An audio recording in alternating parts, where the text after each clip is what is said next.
Hello, welcome back to Talk Seagulls, and we're here in the Railway Bowl in Brighton for a little bit of a change in scenery. We're outside as well. It's a very sunny day, which is nice in Brighton. It's a sunny day in Brighton. Although, say that, unpopular opinion, it's always too busy. It's always too busy on a sunny day to walk through the town. I mean, yeah, West Street is absolute carnage normally. Churchill Square as well. Trying to get through Churchill Square on a sunny day, mate. Western Road, mate, coming down from my house with just so many people. Oh my God. Sorry, without any introduction to Luke here. Thank you for joining me again, mate. It's been a while, actually. Yeah, it's been a few weeks, isn't it? Yeah. Busy though. A few weeks. Life, football, life, work. Yeah, I mean, as you can tell, this isn't my actual job, so. No, it's nice to have you back on. And it's good to be back as well, because what a performance, what a win last night. My voice is still kind of recovering a little bit, as you can probably tell. I mean, we had Tottenham away a few days ago, and then we go straight into that game against Chelsea, and my voice is now kind of a little bit gone. Yeah, by the end of it, from just cheering about Cucurella getting snapped and singing Sanchez again, my head was not in a very good way. By the end of it, I was going a bit over the top, I think. Actually, genuinely started jumping around, going, yeah, when Cucurella got tackled by Ari in like the last couple of minutes. To be fair, it was that sort of game as well. The performance was very good. And the performance from Chelsea, mate. God, what were they doing? They were toilet, were they? They were so bad. I genuinely, I said this last night, and I'm kind of going to stand on it now, because you know, when you say things in the moment, you're like, maybe I'm being a little bit exaggerating. But I'm thinking about it now. They were that bad that I think they're probably one of the worst teams to come to the Amex this season. I think in the past couple of seasons, to be honest, that was one of the worst performances I've seen from an away team since maybe Wolves, when we beat them like 6-1, was it, or 6-0? 6-0, yeah. Yeah. Yeah, they were absolutely terrible. I think I'm not really in the minority when I say, why did they get rid of Maresca? Because there was nothing. I mean, mate, even their players say that. It was so stupid, and like, it's not Rossini's fault, is it? Like, them being bad. The players, they don't have a leader. All their players are young and have massive egos, so they want to try and do everything themselves. So, I mean, what do we really expect, to be completely honest? I'm being honest, though. I didn't expect them to be that bad. No, and to be fair, it kind of was summed up by, I think it was Rossini in the first half. And obviously, first half, Chelsea were particularly awful. I think everyone around was sort of saying, this game was there for the taking from the beginning. You sort of saw them and thought, they are very bad. But I think it was Caicedo. And he was kind of looking over at Rossini on the touchline, and Rossini's shouting at him some orders, whatever. And Caicedo's just kind of like shrugging his shoulders, and it just goes straight over his head, completely ignores him. And I think that's the complete uphill battle he's got there, that no one listens to him. Well, no one listens to him because he's just...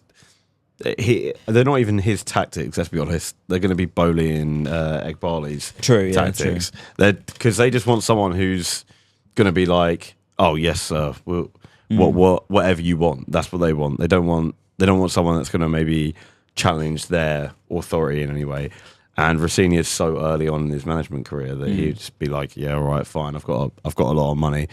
I'll just do it. Apparently, he doesn't actually choose that job either. Apparently, it's like one of them promotions where it just goes from Strasbourg. Apparently, that's how Blueco works. That's what it looked like, at least. Yeah. So he didn't really have a choice, and a lot of people getting on his back, but it was not his fault at all. Not his fault at all. You come into this absolute shambles football club that is run so poorly and has no idea what they're doing. He was always set up to fail. Yeah. And he's probably going to, let's be honest, he'll probably going to get sacked very soon. Pretty soon. Yeah. I mean, if it's not before the end of the season, it will definitely be the end of the season for me. I'd be shocked if he lasts any longer. And that kind of proves the point as to the mess that is Chelsea these days. They are so bad. I mean, forgetting on the pitch, off the pitch, I mean, how much money they spent? £2 billion on this squad that they've assembled. Like that. Even without Pedro, without Palmer, Esteval, I think Reece James was out as well. Without the amount of players granted, they're all very, very good players and probably the core of their team. But surely with the amount of money that you've spent over those last 4 years. You've got to be able to assemble a side better than that. This is a team that's built on that sort of money, and yet probably competitive to genuinely lower to mid-table Premier League at a push. Well, the thing is, you'd think they'd have some depth by this point, but all of their depth just seems absolutely terrible. Like, I mean, Pedro Neto, I've never even minded. I've always thought he's actually an all right player. But Jesus Christ, last night I think he's been bad since he got there, mate, if I'm honest. I thought he did all right for a little bit, but, like, I mean... Garnacho is the hilarious one. Yeah, that's what I mean. Garnacho is just... How are you going to spend all that money on someone that threw his toys out the pram just because he wasn't getting played? If his ability was anywhere near as big as his ego, he'd be Lionel Messi. But he is more like Ravel Morrison at this point. Yeah. Well, no, Ravel Morrison was actually a very good player, to be fair. Yeah, but he had a few... But this thing, he started off quite well, and then he's got his ego in the way, and he's ended up just being this absolutely crap player that can't even string one pass together. Fair. We'll get on to Brighton though, because obviously I think it was a good performance, and I have to say the pick out. I think I gave him a 94 on Finalysis, Ferdy Kadioglu. He deserved my player of the match, so to say. He was the absolute superstar of the game. Yeah. There was one moment, Ferdy, which he didn't get any higher than 94, which maybe I'll be a bit harsh here, but there's a couple of times where he sort of leave space behind him, but he was kind of pro to that anyway. But going forward, he was fantastic throughout the whole game, inverting, coming into space. His shooting ability is very good. He obviously got a bit of luck with the goal where it come off the deflection, but ultimately he was in the right place at the right time. Good strike, and kept it low, which is the most important thing. Overall, that was a Ferdy Kadioglu performance that I've seen for most of this season. And before the game, and you'll see the video, this is not me lying, I said Ferdy's going to be the guy that everyone's going to finally understand today. And I think that his name is now being appreciated by more than just Brighton and Turkish fans. Yeah. That is a Ferdy Kadioglu performance that we've been waiting to see. Yeah, I actually gave him a 93 on Finalysis. He wasn't my man of the match, but I was obviously still very impressed by him. And I hate to say it, but I actually got to the Amex late yesterday and missed his goal. Did you? To be fair, mate, goal. I was gutted. That traffic was so bad. I think I missed the first couple minutes, but I made the goal just. I missed it. We were literally we were in a taxi. We got the taxi at like 7 o'clock, and then we ended up getting to the Amex at 8:10. Yeah. But we missed the first goal. But obviously I've watched it back, and he does well. It's poor defending from Chelsea, let's be honest. But Ferdy was unbelievable, and I think he's really filled that role of Estepinian quite well. Obviously Estepinian came back from injury. Yeah. He wasn't like the player he was before it, but he still had that partnership with Mitoma. And I think Ferdy's definitely filled in that role quite well, especially this season. And he just kicked on. And yesterday he was absolutely brilliant. But but one point above him, I put Jorginho Rutter 94 for my man. Georgie 94. It was between them two. It was very, very close. But I decided to give it to Georgie. I think he really showed he can fill in that Welbeck role, and he's done it. He's been in that role a few times this season and hasn't done well, but I think he did so well yesterday. Obviously got the assist and everything, didn't score, but he held people up well. He was moving the ball around quick, and he was actually driving forward, which is what we want. And to be fair, it could have been either one of them, and I just gave it to Georgie just because he seems to be like rejuvenated since that Spurs game, doesn't he? I mean, that goal has done him the absolute world of good for confidence. And to be fair, I'm looking at mine thinking I'm a bit harsh and only giving him a 90 now, because I actually gave Minte a 91 because I thought it was pretty tireless. I gave Baleba 93, and I'm thinking, this is the thing when you're very reactionary after a game, you do this very, very quickly. I was doing this on my sort of run back down towards the university, and I'm now thinking maybe I could have given George a bit higher. Who did you rate out of interest the lowest in the squad? I think it was Vifa. Same, to be honest. Not for any fault of his own, really. He he can't really keep up with him. But then again, he's not a fullback, so we said this a lot of times, and I've said this a lot of times. You see him actually in the tackle. That's a defensive midfielder, and he's so good in the tackle. He just gets run past because he's not that quick. Yeah. But there's not his fault. He's getting played in the wrong position. But I still think he's solid, and he's been, for the most part, pretty good all season. Yeah. And I still only gave him a 73, so it's not like it was... Yeah, true. No, same. I only gave him 77, but I'm thinking, like, when I look at the impact of Joel Veltman when he come on, I thought Veltman was fantastic. You know, everyone talked about him being a 7 out of 10. I thought I'd probably give him an 8.5 out of 10 for that performance. I thought it was really good. Really solid. Nice to have an actual natural right back at the back. I think you could definitely tell as well at times that we actually had someone that was suited to be in there. The way he come forward, the way he dropped back, his defensive actions were really good. His reading of the game, knows obviously the position really well. I thought Veltman was really, really good to watch. And going back onto some of the, I say attacking players, midfield players, but I said I gave Carlos such a high rating. But I think he was superb, and this is the sort of Baleba performance that we've wanted to see for so long. You know, he's been in and out the side for a long time for whatever reasons. But one thing is for sure, he's a top quality player, and it's been a shame to sort of see him out of the side for so long. And you know, maybe the links did get to his head a bit. And when I suppose I said it before, but when you go from being this sort of kid that's pretty unknown to having talk about in the papers for £100 million move to Man United, obviously your head's going to go crazy. So yeah, as a young kid, I can kind of get it, but from a player's perspective, yeah, keeping him out the side and coming back in now that we're a little bit more stable. You know, we've had Milner there sort of almost rebuilding us a little bit over the last few weeks, and then we've kind of dropped back in Baleba now. I thought he's come back at a really nice time for him, and he's hit the ground running, which is most important, and he looked happy again. And I think that's ultimately what you want to see. Yeah, I even put on my analysis, I only gave him an 86. I thought he gave the ball away a few times. Okay, it wasn't perfect, but I still thought that was the believer. That was a believer we want. That's what the believer we want to see. First half, I did think he was just a little bit off it, but second half was... See, I think first half he won the ball back a lot, because I thought, yeah, okay, he gave the ball away a lot as well, but we gave the ball away as a team a lot, I thought, first half. Like, I thought, don't get me wrong, we were good first half, but I thought we were really clunky in possession. I thought the turnovers, I'd love to see a stat of how many times each team lost the ball in the first half, but I thought Chelsea just looked diabolical.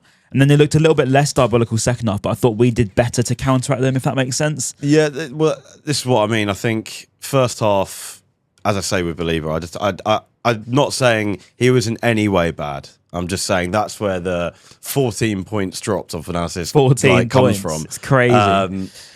But it's still an 86. I feel like I'm just quite harsh as well. Yeah, I get you. But no. That's second half and first half as well. It's still the Believer that we want, and the Believer we know he is. And then after the game, you're watching all the tunnel celebrations, and he's absolutely buzzing about it. He's so happy, and I mean, if him being a bit poor this season means we can somehow keep him this summer, then yeah, you know, I'm all for it. I mean, most importantly, I put Fabian Hürzeler as an 88, and that's, I think, the highest scoreline I've given Hürzeler this season. Maybe I could have looked to the Liverpool game and given him a bit higher for that one, but I thought, look, okay, Chelsea were really bad, and granted they had a lot of players out, and I do accept that as a massive portion of this, don't get me wrong, but still, I think the second half, we did everything to counteract what Chelsea threw at us pretty well. I think the first half, we probably should have finished them off sooner, and that was my kind of like only reservation. I was thinking, okay, please don't let Chelsea come into the second half. But then I thought the second, we just kind of adapted pretty well. The pressing, the intensity, they just didn't really deal with it the whole game. And I think substitutions worked really well. We brought on De Kuyper, who I was a little bit unsure about coming on. I thought, we'll be sure about this one. Ended up getting an assist for the goal, and it was a good assist as well. And overall, I thought we played really well. So he kept Baleba on for the whole game for once, which was nice to see. So I thought overall, I couldn't really give him too much distaste. And this is the thing, people think I've just got some sort of vendetta against Fabian Hürzeler. It's not true. I think I'll always give credit where it's due, and I have done for the last few weeks. Yeah, but that's the thing. I think a lot of people were disgruntled, and rightly so. We hadn't won a game for 13 games. It was ridiculous. So people were allowed to be annoyed. People were allowed to voice their opinion, as much as people will tell you or me or other people that you're not allowed to. I actually haven't rated it a 93, but I feel like, I mean, what's the difference? 88, 93. Fine. We're both saying the same things. We're both very happy with the tactics. Points. No, 6 points. 5 points. 5 points. 5 points. Failed GCSE maths. We're both pretty happy with the tactics. Well, very happy with tactics. And we scored on the counter-attack, which is the most amazing thing I've ever seen. I can't believe it. To be fair, was that handball from Minte? I feel like it bounces up, doesn't it? It bounces off his foot and then comes up and hits him in the arm. I'm only saying, the view from the West Upper, I thought, I got away with one there. Well, I mean, I'm in the north, so I couldn't see anything. I was like, nah, it's not a handball. And then I looked at it, I was like, oh, maybe. But I mean, it bounces up, and even the commentators were like, you can't give handball for that. Yeah. And they're all moaning about like Georgie shrugging the defender. Was it Chalobah, I think?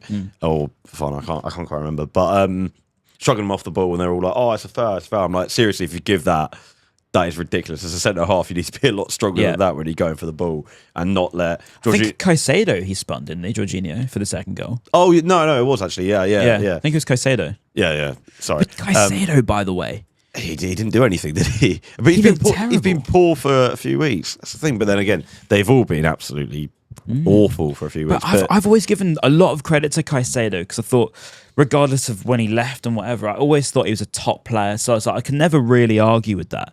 But I thought he was awful yesterday. Yeah, it was a lot of fun booing him, Sanchez and Cucurella. Yeah. It was, that was brilliant. One of my favourite things about Chelsea coming to the Amex. It's true. But yeah, he weren't great. Cucurella, literally, I think second half, I don't really remember him having many touches of the ball. No. He was awful. He was poor. I mean, Caicedo probably had the most touches of the ball around the whole team, really. But we passed through him like he was not there. And this is the thing. I think Herzler's style of play obviously empties the midfield out a lot, and it is a really risky game. And, I was looking at the times, we were so outnumbered in midfield, but yet we still outbattled them and won every second ball. And I think, obviously, that does come down a lot to the lack of effort that Chelsea showed to be able to make that count. But I thought, ultimately, we were always on them.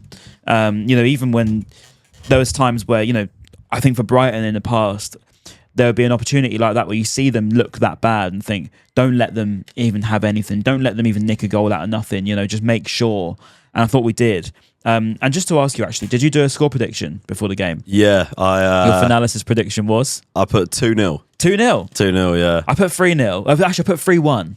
And we got a 3-0 win. So I was like, do you know what? I'm actually happier that my prediction didn't come true. I'm happy.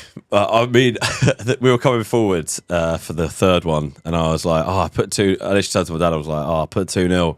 If we score now, I'm going to be a little bit annoyed, but I'm also going to be buzzing. I don't know. I'm not going to feel about it. And then we scored, and I was like, actually, I don't care. Yeah. The thing is, there's a league table for these things now. So the predictions thing, I think I'm like right down at the bottom. My predictions are horrendous. My predictions are always I never get them right. So it's kind of like a predictor sort of thing. League table. It's quite fun. You got a load of Brighton fans on there. You got a load of general fans, and mine are awful. Not gonna lie, but I think I'm somewhere bang in the middle, somewhere like that. But either way, I'll take a 3-0 over a 3-1 ultimately.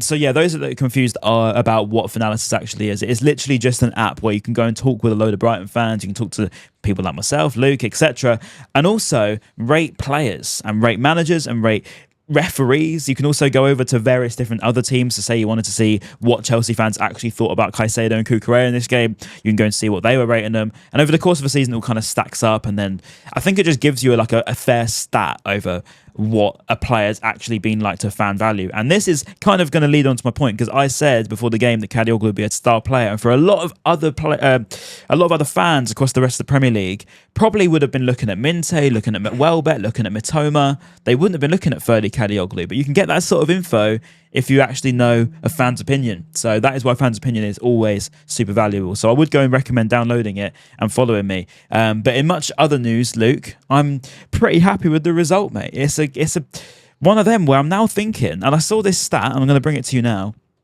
If Aston Villa finish 5th, I want to say 5th because I think it could be around 5th or 4th, but I'm going to say 5th for argument's sake. Surely it's got to be 5th or above. I'm going to say 5th. Above. And then I'm going to say, if they win Europa League and finish 5th, Brighton finishing 6th, where we are right now for context, would get us Champions League football for next season. Could you imagine that? It would be. I mean, we thought Europa League was good. Oh, it would be lovely, wouldn't Imagine hearing that whole music at the Amex. Barcelona playing at the Amex and losing 3 or 4-0. Would be mad. Talk Seagulls has gone lights out because it's so scared. The idea of talk. Oh, look, it's letting back up again. See, this is the thing. When you're that close to the end of the season, you just get a little bit worried as to what's going to happen next. Luke's made a mess of the wires, but I'm going to continue because the show must go on. But my thought process is, surely for us to get Champions League, this is the big point. If we get Champions League, Fabian Hürzeler has gone from being a manager that was booed and a manager that was kind of jeered by his own fan base, you don't know what you're doing, sacked in the morning, etc., to go from that to potentially getting Champions League football. Does that turn him into a potential Premier League Brighton legend? Thing is, it felt so weird because we're all booing against Palace, and it's not like I wasn't. I really was. I didn't boo at Palace. I'm just going to say that right now. I did. It was awful. One of the worst performances I've seen from a Brighton team for a very long time, that was. And I think it was justified. But last night, you had people singing He's a German, a Mighty German, called Fabian Herzler. And I was like, God, what? I was like, it just feels weird to hear that. Because I was thinking, oh, what, is Uwe Hünemeyer somewhere? Yeah, I thought of Uwe as well. I was like, is he sitting in the crowd somewhere? But no, he's singing it about Fabian. And I was just like, oh, it feels nice to be able to actually sing something positive about our manager, or, like wax lyrical about him for once, considering we've been so poor this season. You look at how poor we've been. How are we in 6th? Yeah. It's such a massive turnaround. And I know the performance against Spurs wasn't the most amazing one, but we got a point. Like, that's the sort of game we normally lose. And it's the sort of game where Dr. Brighton decides to come out and resuscitate another team. I know what you're saying. He's on annual leave at the moment, it seems, because we've got 4 points against 2 pretty awful teams, which is normally when we get 0 points. Yeah. So I'm buzzing, and tactics-wise, nothing bad to say, but brilliant. If we get Champions League, I don't know. Well, actually, I'm just gonna leave it there. I'm just going to leave it there. The thing is, I don't want to jinx it. I don't want to talk about it loads, but I wanted to talk about how we've got to this position. And I'll be impartial to begin with. Yeah. First and foremost, this Premier League is abysmal in a weird way. It's 70 points currently to be at the top of the league. 70, which is very low, in all honesty. I mean, we've had Man City Centurions recently. We've had 90 plus points many years. We've had 85 plus points many years. 70 points is currently the top of the league, which is baffling because you think about how bad City have been and how good, in inverted commas, Arsenal have been. When you then look at the table, I don't think they've actually been that good. This is meant to be the team you can't get past Gabriel and Saliba. You can. You just got to have Haaland and Nico O'Reilly. And then you get past Gabriel and Saliba. Some player, isn't he, Nico O'Reilly? So he is class. Yeah. So my point is, what a weird league. But then you look in that middle bit where there's so many sides that I think, on the large portion of them, would swap their manager, or would have swapped their manager at some point during this season. And now we've all within probably about 2 or 3 points of Champions League football.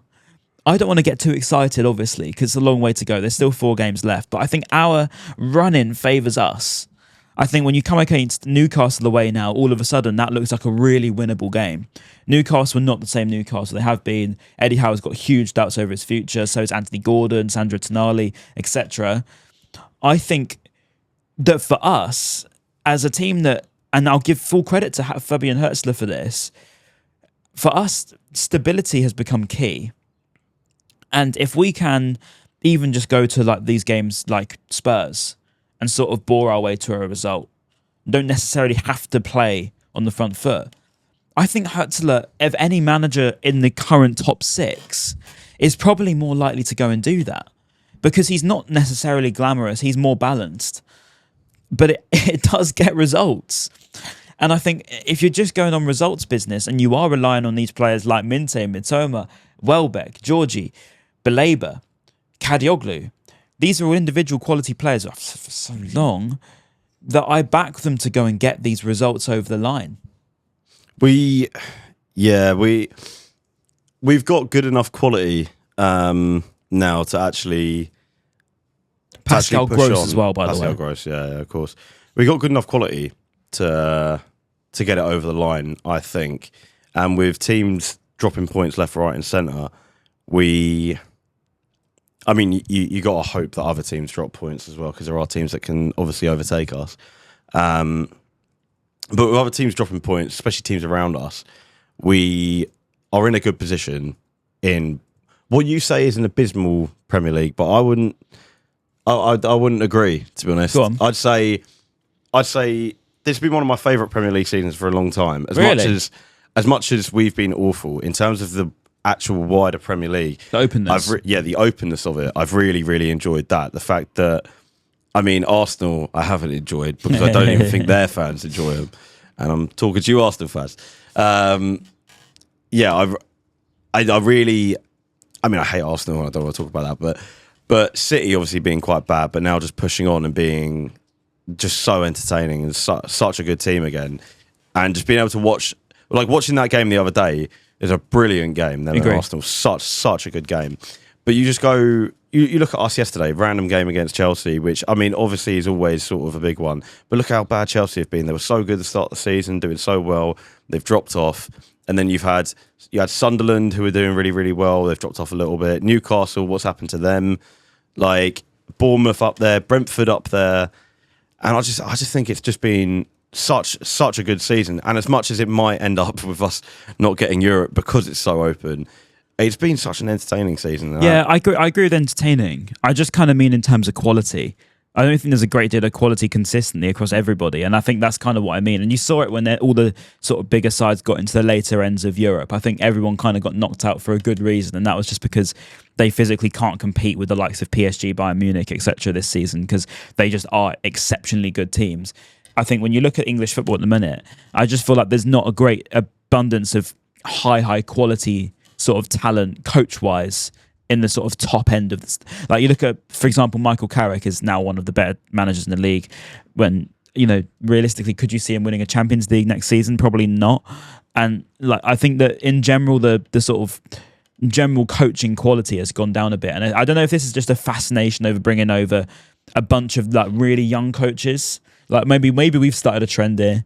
And maybe Chelsea did as well, but bringing in Maresca and then bringing in there was Kieran McKenna wasn't there as well for Ipswich, and there's this fascination over young coaches. Ruben Amorim was really young, and obviously with that comes a lot of inexperience. You see it with Rossini particularly. I don't know, but I do agree in terms of entertainment value, because at the end of this season now, where it's been quite meh for the rest of it, now we've kind of got this great storyline of title races really open, relegation's really open, and all European places are really open. So from that perspective, you have made me agree with you, but from quality perspective, I think it's just been really bad. I still don't know if I agree quality wise, but I understand where you're coming from.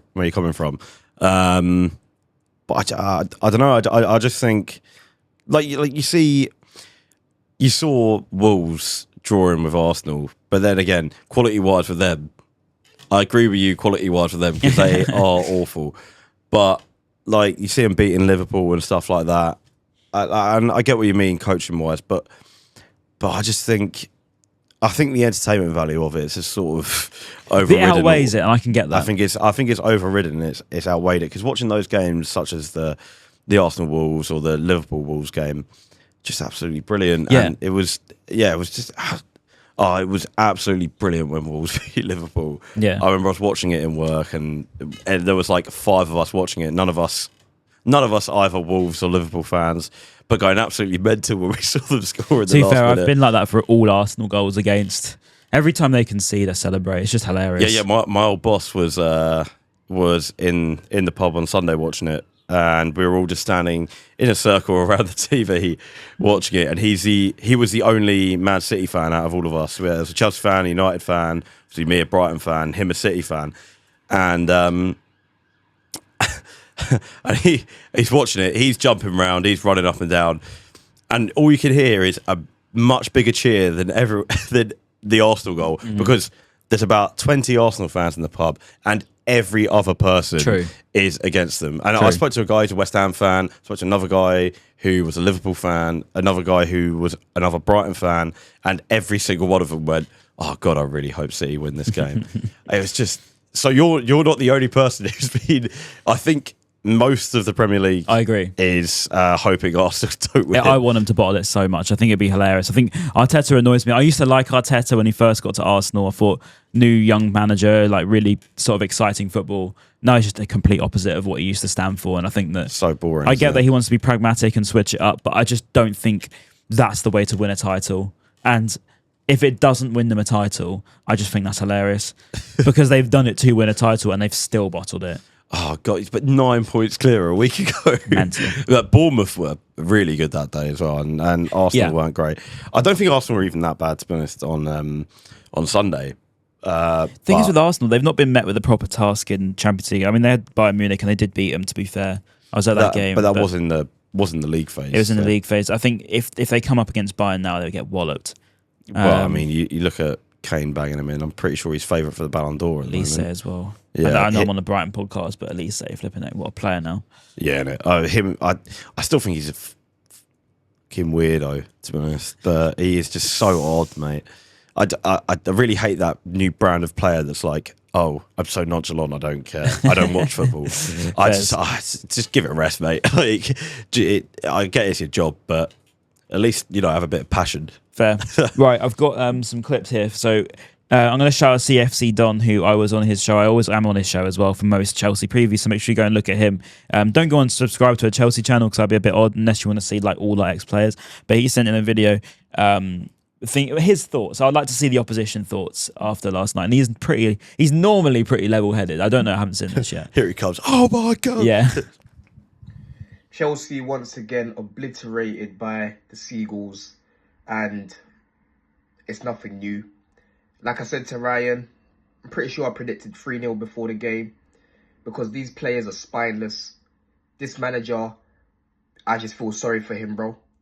And every time he wants to overcomplicate things, this is what happens. Playing a back five or back three, whatever you want to call it, was just an absolute waste of time. And then scrambling in the second half to change it, bro. The goals that we're conceding, another corner conceded, 11 now. It don't matter who Chelsea play. Every team knows that we're vulnerable. Yeah? Brighton didn't have to be great to beat us. Fairs, you man got the 3-0, you got the clean sheet. 6-1 aggregate this season. But it don't matter who we play right now. I predicted us to lose against United. I predicted us to get battered 3-0 against Brighton. The team that you've taken all these players from, all the staff from, have absolutely taken you to the moon, bro. It's a joke. It's honestly a joke. But Welbeck with his annual goal against Chelsea, big yourself up. The right back, Koglu, I think that's how you pronounce his name. He was good in the game as well. He could have even had another goal. Hinshelwood didn't really have to do much for his goal. That was just, again, just poor defending, poor officiating. I thought that was a handball, to be honest, but I can't really be looking at that because the performance was just so bad, right? It's just easy, man. It's easy to play against us. Easy when you're facing Chelsea, and we are just conceding pathetic goals, man. Pathetic goals. I like how there's not even an outro on it. It's just straight. I think that was my favorite one I've seen yet. So I'm sorry, Don. Yeah, sorry, mate. I put on my story last night. I posted a photo of me at the game. I was just like, oh, I actually feel sorry for Chelsea fans. Then put on second thought, no, I actually don't. Now I do. It's just dejected. It's like, you can't almost punch down, can you now? You almost like, oh, mate, sorry. But I'm like, I don't really care that much. But like... Yeah. But that's what, to be fair, that is what we felt like after the Palace game. True. It's exactly what we felt like. Yeah, because we had nothing to say. They deserved to win, and we were just like, yeah, we were really bad. Yeah, we were absolutely awful. And like, I think fair play to him for coming on and saying that. Thank you and shout out to him because he's a legend, and I always love his stuff. He is actually a very normally tactical sort of YouTuber. I think, to be fair, when you looked at Chelsea's game yesterday, there's really not many tactics to go through anyway. Oh, God, that's so bad. Really bad, don't? I just can't believe it. I mean, him saying about the handball, I sort of get why he thought that. Oh, there we go. We said we're getting attacked by wasps. Yeah. Cut that out. Keep it in.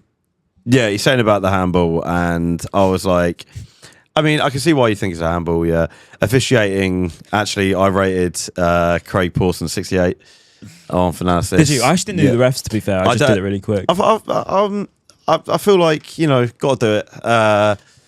But I thought he just let too much go. Didn't give out yellow cards enough. Like Liam Delap had enough time to do yellow cards. So I agree with him, poor officiating, and I see why I think there was a handball. Why be frustrated for the second goal? Yeah. But yeah, Kokoglu. Yeah, what a player. Yeah, I love Kokoglu, mate. I love Kokoglu. What a bloke. It is Kadioglu, just for those wondering. Right, we've got 2 more voice notes. These 2 are Brighton fans, obviously. These are new ones, actually. I haven't got any from Jem before. So, Jem, this is her take. What a time to be alive. I'm not over the atmosphere at the Amex last night. I'd really love to get your thoughts on the fact that I think Herzler really seems to want to gel with the fans more. I know that's been like a bone of contention and like a sticking point for a while now. But I don't know if you've noticed, but like on match days, when he like shares the graphic that lots of players share, etc., he always shares one of the fans now. And I think that, and combined with the fact that like the atmosphere in like especially obviously in the North Stand is just electric. And I think that makes a massive difference to the players. And just like obviously the atmosphere in general, because I could not hear Chelsea at all last night, and I'm in the East Stand, but I couldn't hear them. So yeah, I'd just like to get your take on that. And up the Albion. Also, another thought, hear me out. Last night, Liam Rosina described Brighton as a magnificent club. He's not wrong, let's be honest. But what if, plot twist, this has all been a farce, and Liam Rosina also hates Chelsea and agreed to be their coach to bring them down and give them the worst results ever and the worst team ever? What do you reckon? Probably can't say I agree with the second one, but the first one I definitely do. Adrian Rosina. No, hilarious. But thank you, Jem, for that. And I think the first one, yeah, I think he is definitely. I've definitely noticed his post matches where he kind of always says another good night with the fans. Good to try and connect with the fans again. So I guess like for him, he's literally gone from probably what most managers at Brighton haven't done, and that is a real bottom into a real high. Like most managers in particularly our lifetime have either had one or the other. I guess maybe Houghton had the bad end of the stick at the end, but then that kind of is the more expected way. We all knew it was coming anyway. Yeah, and it wasn't toxic for Houghton. It was just like, we aren't very good anymore. We need to kind of move on. But I think for the other managers, like Gus, I don't think ever ended toxically with the fans. It was more with the club, wasn't it? And De Zerbi was more so the same, I would say. Yeah, we don't really talk about the end of Gus Poyet's reign. That was a weird one. Yeah. And De Zerbi, like again, Potter. I think Potter just ditched us. We didn't even have a chance to really have any emotion with him. I guess with Potter, he kind of did have the low and then the high. Well, yeah, we had that. We were getting higher and higher. Had our highest finish, but we also had that season where during COVID, where we couldn't score in a brothel. Like we were terrible that season, and when we lost to Palace in the last minute, they had 2 shots on target.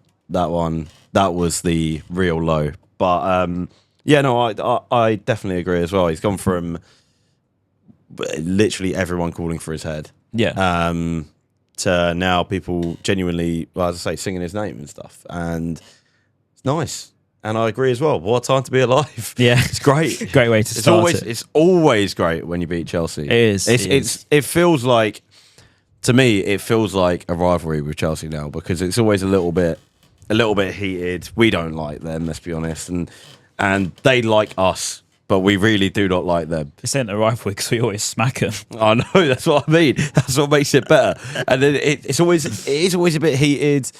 It is. I'm sorry. I agree, because I hate when people say, "Oh yeah, well we're over the Chelsea stuff." Everyone's over the Chelsea stuff until we play them. Yeah, we play them, and then we all hate each other again. So, like, I think it's always like this, and it's always going to be like this now. And then Joel Veltman snaps Cucurella, and everyone celebrates. You can tell Gross was after it as well. Oh, Gross Veltman was starting on loves Caicedo. He was starting on. Who else he started on? Enzo Fernandez? I think it was Fofana as well. Yeah, he loved it. I just think you don't get that sort of thing from Gross ever. He just doesn't show that sort of like aggression at all. The wise old man. Yeah. That's what he is, yeah. But no, I agree with Jem. Jem's point is spot on. Yeah. Right, final one is from Alfie. And he sent me a nice little short one, 20 seconds. Without getting stuck in the trap of chanting Europe again, ole ole, too early, what do you think our chances are of European qualification after yesterday and with our games going forward? And in that same boat, do you think there's anything major that needs addressing if we want to continue pushing towards that goal? It's a big question, actually. It's a good question, actually. I'd rather sing Sanchez again, ole ole, to be honest. Probably we've addressed kind of our chances of Europe to begin with. I think we've got a good chance. I said before the game, if we beat Chelsea, then I think we are in a good position for it. We are now. I think 50 points. We're 2 points clear of Chelsea, or a point clear of Chelsea. We are. Yeah, I think we're either a point or two. 2 points. We're 2 points. So and in and around us, only about a point or so that really separates. I think our fixtures favour us. We still got to play Wolves. The thing is, we got to play. The next 3 games are Newcastle, Wolves, Leeds, and they're all Man United. teams. They're all teams. They've got nothing to play for now. Yeah, because Leeds aren't going down. Let's be honest. Yeah, Wolves are already down, and Newcastle, they're not going down. They're done. And their season's done now, isn't it? Like what have they got to play for? And then United, who, let's be honest, probably fine now. Like with 5th being a. To be fair, by spot. that point, I'd imagine they'd have got Champions League. Yeah. Just on the road they're on at the minute, I think they're in good form, so I think they'll be all right. Yeah, so, I genuinely think with our running, we can, but we need to not. Dr. Brighton needs to stay on annual leave. Yeah. He needs to not come back from Spain. Yeah, what do you think the things to look out for are? I mean, I guess the only thing I would say is maybe the Spurs game was maybe more revealing on some aspects than probably the Chelsea one was, because Chelsea didn't really give us any real challenge. I think Liverpool were kind of similar to Chelsea. I think Liverpool maybe were a very bad Liverpool, whereas Tottenham were actually quite up for it, and we still come over the point, don't get me wrong, but we did get put to the sword a bit. So maybe that's my only thing. If I'm to try and look for something to be wary of, like obviously if you come up against the side that are going to try and put you to the sword, if Newcastle for some reason just want to try and disrupt us and really go for it, which is, not unlikely. You'd like to hope so. It's Premier League football, end of the day. We need to still be able to make sure we can still see these games over the line, even with a side that are up against us. But as you say rightly, I think most sides are pretty checked out that we got to play. So that issue should be fine. And I think if Herzler kind of just continues this sort of standard balanced style of play, I think we'll be all right. I know we do this build-up thing. I'm not necessarily sure that might work against a side that potentially could be better than Chelsea. Well, yeah, I mean, you say about the Spurs game, and I mean, Spurs were actually up for it and they had something to play for.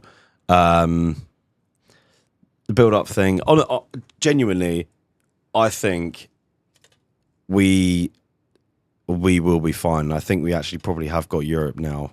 We're in 6th. With the games we've got, teams that have checked out, I don't think we need to worry too much. Oh, we've lost the card. I just don't think we need to worry too much, and like all this build up, all that. I think we just need to calm down. I mean, I might be getting a bit ahead of myself, but don't let the players get ahead of themselves. I think we saw that yesterday in Welbeck's post-match interview, and he was like, "Oh, they asked him about Europe, and he said like 2 things. That's all you're getting." Because I think they're trying to keep grounded and they're trying to stay. I agree with that, and that's the right mentality to have at this stage. And I think fans can dream, players probably shouldn't as much, because ultimately they've got to get their results done. But I think, as I say, I think that sort of more balanced approach works. And I think if you're going for this sort of play out from the back thing, I don't know, there's something about the way we pass under Herzler just a little bit more clunky perhaps, and it's a little bit more unnatural. I don't know if you feel the same, but sometimes I see us in possession and I'm a little bit like, don't know if that's really right, because we don't really, Herzler doesn't play the style to have these players in the positions for building up from the back. He kind of is more favoured to playing it out wide, to putting it into the sort of forward four, if you like. With that being said, though, I think like Bartha-Bruggen's long balls are considerably worse than his short passes. But all the time we do outwork teams for the second ball, it doesn't necessarily bode badly on us to play the long ball as much as Bartha-Bruggen does tend to give the ball away, because the second ball we do tend to win back. So I'm not opposed to it. If everyone's aligned towards playing Hürzeler ball in the aspect of second balls, just see games over the line, outwork your opponent, outrun your opponent, and we have done that the last few games, then I think we will do it, yeah. That's what I think. Yeah, we were. Tactically. I mean, we just need to carry on, because we've really clicked the past few weeks, as you can see. Like everything. It's no longer moments, right? I think that was the biggest issue, and that's why I won't take back. Because I spoke to Robin from BBC yesterday about I knew they're doing the show about doing apologies to Hürzeler, and the reason why. I probably wouldn't say, I'm going to apologise, because at that time, there was no actual evidence to suggest this was the right thing, because so consistently, it was so inconsistent, so patchy, and you're thinking, is this ever going to really work? Is it just going to have to be an experiment that's failed? Yeah. And I think that it has become less patchy now. And as you say, maybe Milner, etc., have just steadied that ship and shown the younger players how to do it. I think that sort of consistency I need to see, but I think we're in good form, and I think we've got enough to see over the line. Yeah, well, this is the difference between us and Chelsea. We've got a lot of young players. They've tried to copy it, obviously, tried to copy our model and all that, and completely try and copy our thing club. Ever, by the way. Yeah, stupid. But what they've done is they've bought all these young players for a lot of money, whereas we buy young players for no money and then sell them on for a lot of money. For the most part. Since 2024, no. Well, yeah. Because we spent nearly 70 on Babis and Zimas. We spent 25 on Matt O'Reilly, 30 on Carlos. I don't know why we didn't give Babis a run out last night. Babis was 30 million. Yeah. Minte was 30 million. Ruther was 40 million. So Ferdi Kadoglu was 35 million. So this side's no longer that. I wouldn't say. This is what Chelsea were trying to do. They were trying to copy our model, and they've bought all these players for a ridiculous amount of money. But as I said earlier, they don't have any leaders. They don't have a wise old man in their team like Pascal Gross, for example, or Lewis Dunk, or Danny Welbeck when he's captain. Like you saw him go over to Gomez on Saturday when he was going off and console him, which is what captain would do. And you got Milner as well, who it's just been so solid. But Chelsea don't have any of that, and no. We've got those people now that have, I think, calmed down the as you say, calmed down the young players, and really sort of sorted their head out. And I think it's just helped us so much in the past few weeks having those wise old men in our team. As De Zerbi once said, you can buy all our best players, but you can't buy the spirit of the club. And as cringy as it sounded at the time, it's annoyingly right, isn't it? Yeah. But yeah, what a game, what a day, what a night. Big week next week. I think that's pretty much everything covered, to be fair. I said I don't want to get too carried away, but I'm feeling pretty confident now, seeing Don's message. Sorry, mate. Sorry, Chelsea. Joking, not sorry. £2 billion. Biggest jokers in the league. And yeah, we'll see what happens. I mean, I think a lot will depend on this Newcastle game now, isn't it? Really? Big game. Yeah, I said that Chelsea was a big game, and now it just feels like the next one's a big game. Well, again. every single game is big. As much as we got three teams that have got nothing to play for. It's just four finals, isn't it? As cliche as it is. As cliche as it is, yeah. It's 4 cup finals, isn't it? And we just need to carry on the momentum. Just keep winning. Just win by any means necessary. Even a draw next week, I'll be happy with. Do you think? Against Newcastle. Well, St James's Park's a hard place to go, isn't it? Formally, we've been good there recently, but we tend to do them though. Yeah, but it's a difficult place. It's still a difficult place to go. You can never really. Let me push you for a prediction for Newcastle. What do you think?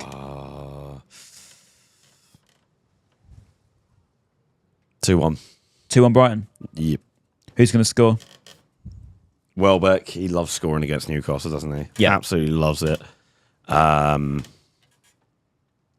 Matoma. Yeah, nice. Yeah. I'm feeling a 30 masterclass again. I just think he's on it at the minute. If he does it again, then I think 30's on it. I really do. It's a long time though. It's like 11 days. Yeah, true. But I think Welbeck as well. Yeah. Well, no, Minte. I was thinking Minte. Minte against Newcastle is like prime Ronaldo. I love him playing against Newcastle. He's always up for it. He just needs to work on his final ball. That's the one thing. Oh, don't be one of them. And it's the one thing in Minte's game. No, I think not having it. One day, takes people on, so that's good. One day, Minte will be playing against us and we'll hate it because he'll be putting these balls in the box. But that was dangerous, and everyone will finally realise yes, because the balls in are dangerous. It just feels frustrating when no one's on the end of them. I don't agree, but still, I'm not saying he's bad. I just think he needs to work on it. That's all. He's never going to be Yuri. Because he's down there. Look, he's never going to be Yuri Skalak, bro. Yuri Skalak's delivery was. I did incredible. like Yuri Skalak. Yuri Skalak was still follows Talk Seagulls. He was such a legend, mate. Do you remember when we got promoted and he dressed himself in Brighton flags to photo in his garden? I do. What a legend! Get him on the podcast. Like, hi, I'm Yuri Skalak. How may I assist you? Get him on the podcast. That whole promotion era team was great, and Liam Rosenior was one of them. So I can't ever hate on him. No, I can't hate him ever. He is a bit odd. Still got sung. He got all the chants, didn't he? Liam Rosenior. He's one of our own. Liam Rosenior is one of our own as well. Oh, the Sanchez one was just so good when he slipped over as well. To be honest, I'd say he's my Brighton man of the match. Yeah, true. Yes. And Wesley Fofana. Wesley, great performance, mate. Yeah. Keep it up. Great performance for Brighton. Yeah, my Brighton man of the match. Yeah, I really appreciate Caicedo's input yesterday as well. Just a great player for us. Right. Anyway, we've been waffling. So yeah, thank you all for listening. It's been good. It's been good to have you back down as well. Come to Railway Bell. It's a different setting outside. It's been very windy in this episode, and if you can tell on the video, sure you all know Railway Bell anyway. Yeah, you will. It's just outside the station, but we've managed to lose the lights. We've lost the card, and I've been attacked by a wasp, and I think my hair is probably all over the shop. So and the fence needs some WD-40. But thank you all for listening. We'll see you soon. And goodbye up the Albion.